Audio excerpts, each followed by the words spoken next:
FaceUp pour les téléphones. Ah bah justement, je suis sur Instagram un influenceur qui s'appelle Maxime Langlais. J'aime beaucoup ce qu'il fait. Il parle de bagnole et tout. Et il fait souvent des pubs FaceUp. FaceUp avait contacté en 2019 pour proposer une collaboration pour faire des stories Instagram. C'est des patchs en fait que tu colles sur ton téléphone et ça permet de dégager beaucoup moins d'ondes, c'est mieux pour la santé, machin, blabla, etc. Et quand j'ai reçu le mail, ils ont proposé une belle somme, je crois que c'était 1350 €, je crois, pour Story Instagram et tout, c'était une très belle somme, et j'ai refusé cette collab. Et à ce moment-là, ça avait donné lieu à un petit conflit, parce que je gérais les collabs, et ouais, mais bon, 1300 balles et tout. Et j'avais dit non, parce que ils se vantent en fait que ça soit scientifiquement prouvé, que machin, que ci, que ça marche super bien et tout, mais moi, comme je dis toujours, dans le doute, je m'abstiens. Et là, je sais pas pourquoi, FaceUp, je l'ai pas senti du tout. Et je me suis dit, si le produit était si révolutionnaire que ça, pourquoi on n'en a pas trop entendu parler? Pourquoi ça n'a pas fait la une? Alors maintenant, ça l'a fait parce qu'ils ont tellement balancé sur tous les réseaux que ça en a parlé. Et j'ai laissé tomber. Ils m'ont recontacté pour ma propre chaîne quelques mois après et j'ai dit non, ça m'intéresse pas. Pour moi, FaceUp, il n'y a rien qui prouve. Alors, oui, ils vont te dire oui, si, parce que si tu vas sur FaceUp, si, ils ont fait des tests scientifiques avec un capteur, machin, etc. Ils ont fait ils ont fait un test avec un capteur, un truc qui capte les ondes, et en effet, si tu suis leurs vidéos, ah oui, en effet, Deus Ex Silicium FaceUp. Et tu dis, ah oui, vraiment, franchement, c'est un truc de ouf, ça marche super bien, etc. Tu le vois bien dans leur capteur. Sauf que, si tu recherches un petit peu et tout ça, tu tombes sur des gens qui sont calés dans le domaine de l'électrotechnique, qui s'y connaissent, et qui ont fait des vidéos où ils ont testé scientifiquement aussi ces patchs. Par email, Facebook ou encore Twitter, une société suisse et non pas française comme j'ai pu parfois le lire ou l'entendre, mais qui lui restait dans le pack famille qu'il a commandé. Donc voilà, c'est un pack où il y en a 4 à la base, il en reste. Développe essentiellement sur une corps humain pendant l'utilisation d'un appareil. Alors c'est très... C'est de la branlette technique, hein. Mais il explique comment fonctionnent les ondes et tout ça. Et alors là, tu vois, c'est quand même... Je veux dire, là, il prend les données de FaceUp, tu vois. Et purement hasard, le hasard total, en fait, il s'avère qu'il a exactement la même machine que FaceUp pour tester les ondes.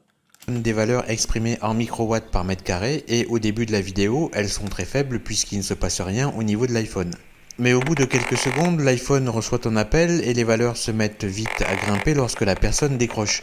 On est alors entre 1600 et 1700 microwatts par mètre carré, puis les valeurs oscillent entre 1000 et 1600 watts par mètre carré. Comme le test dure 2 minutes, je vais accélérer sur des parties inutilement longues. On voit ensuite quelqu'un poser un patch sur l'iPhone en respectant bien la méthode décrite, alors même que le téléphone est en réception d'appel.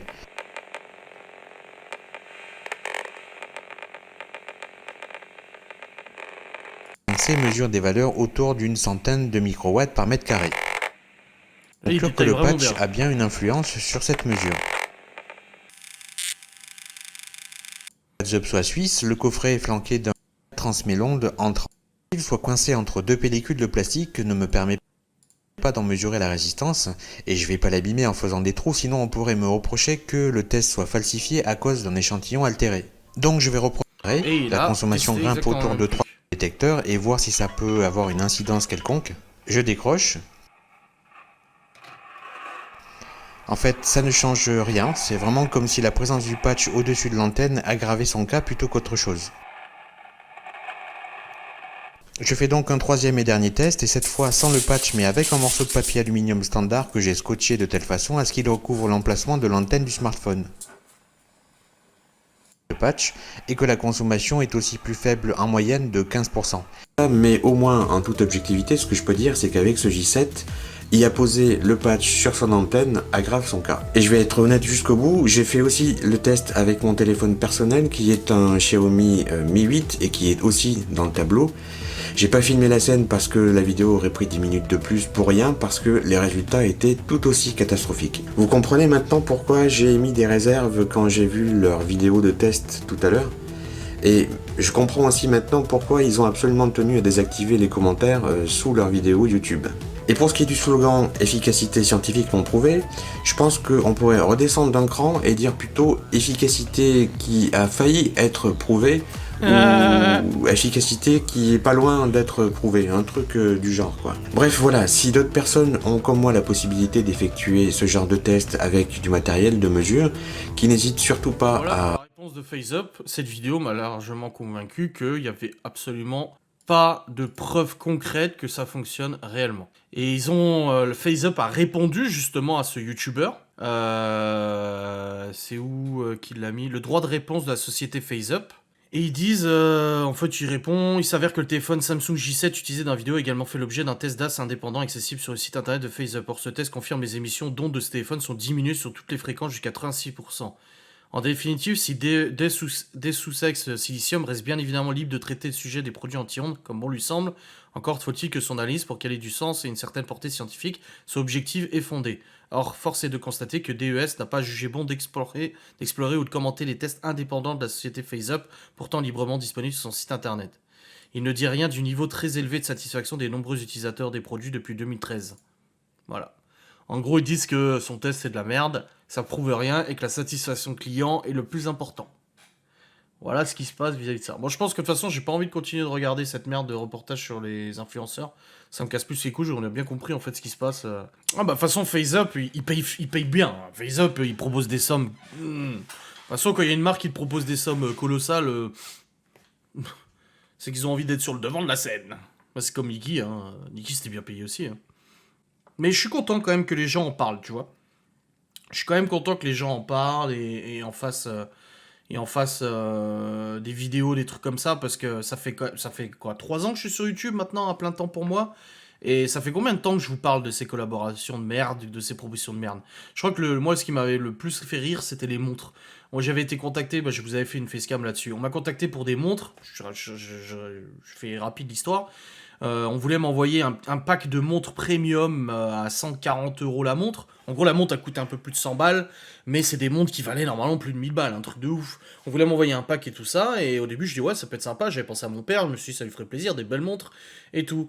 Et dans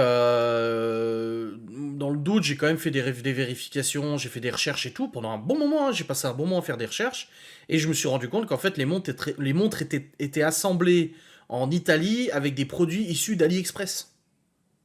Alors tu me diras, elles viennent pas d'AliExpress, mais les produits les produits qui constituent la montre, genre le cadran, les aiguilles, le mécanisme, tout était issu d'AliExpress ou d'autres sites internet comme ça. Ça aurait fini par se savoir. Tout ça va leur retomber dessus. Ouais. Quelle est la pire proposition de collaboration que tu as eue? Je crois que le pire, c'est les trucs de fric. De banque. On m'avait proposé de faire la pub pour un truc d'investissement, genre d'investissement. On proposait genre quelques centaines d'euros pour parler dans un vlog d'une société d'investissement qui te faisait économiser pour tes impôts et de placer de l'argent, des trucs comme ça. J'étais quoi? J'ai dit mais d'où je vais proposer ça? Ouais, tous ces trucs-là, Revolut, la banque Revolut, des trucs comme ça aussi. Proposer à mes abonnés des nouveaux comptes bancaires, des trucs comme ça. Mais moi, je me permettrais tellement pas de vous proposer des banques ou des comptes bancaires, quoi. Et j'avais refusé, j'ai dit non, c'était pas fiable. En plus, les mecs qui étaient derrière, c'était pas fiable non plus. C'était des mecs bizarres, là, comme ça, un peu mafieux. Moi, ces trucs-là, ouais, je trouve que quand ça concerne la santé ou le fric, ouais, c'est trop, là. Je suis pas à l'aise avec ce genre de propositions, avec ce genre de collab. Après, il y en a qui le font, tant mieux. Mais moi, je veux dire, tu joues soit avec la santé des gens, soit avec leur argent. Alors oui, quand tu proposes un produit, les gens dépensent de l'argent, donc forcément, tu joues avec cet argent. Mais non, et puis il y a aussi les associations. Alors l'État, le gouvernement, qui faisait des campagnes de publicité. Mais ça, c'était bien avant YouTube. Déjà, quand je travaillais sur mes sites internet de cashback, etc., il y avait des campagnes de publicité pour Action contre la faim. Genre, Action contre la faim payait des éditeurs, donc des sites internet, des blogueurs, des machins. Ils payaient des éditeurs pour faire apparaître des bannières publicitaires sur les sites internet avec des jeux concours, des trucs. Genre les associations, c'était Action contre la faim, je crois, je sais plus. Ah bah tu vois, collaboration rémunérée avec la Croix-Rouge, bah voilà. Mais moi ça c'était bien avant YouTube, hein. C'était même avant que je commence sur YouTube. Déjà quand j'avais mes sites internet, il y avait Action contre la faim, machin. Alors je sais pas, c'est peut-être plus Action, je sais pas. Mais c'était une association connue, ça c'est sûr. Et ils payaient, c'était 15 centimes l'inscription sur le site Action contre la faim ou des trucs comme ça. Et moi c'est quelque chose qui m'avait marqué, je m'étais là, mais c'est pas possible. C'est pas possible.